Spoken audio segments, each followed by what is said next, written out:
একজন সমিতিওয়ালা লোক আসে, সে আইসা এখান থেকে সঞ্চয়ের টাকা গ্রহণ করে।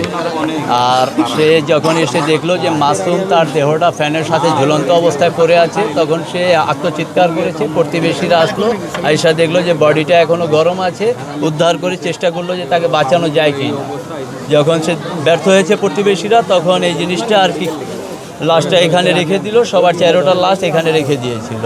আর এই কাণ্ডটা ঘটেছে অভাব অনটনের কারণে, যতটুকু আমরা পরিবারের লোকজন বুঝতে পারতেছি। কিন্তু সে জিনিসটা প্রকাশ করে না আত্মীয় স্বজনের কাছে, যদি প্রকাশ করতে এরকম হতো না। তিনি কি করতেন? সে পেশায় রিক্সা চালক ছিল।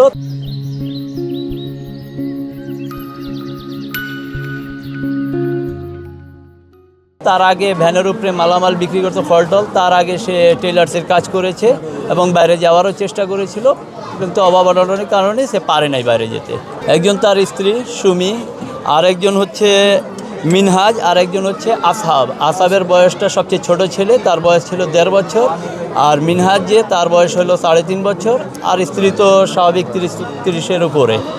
এখানেই জন্ম, আর এখানে বাবা মা পরিবারের অন্যান্য লোকজন সবাই একসাথে থাকে। লেখাপড়া ওইরকমভাবে করে নাই, শুধু নামাজ কালাম পড়তো, এইতেই সে জীবনযাপন করতো। স্বাভাবিক, একদম স্বাভাবিক জীবনযাপন করতো সে।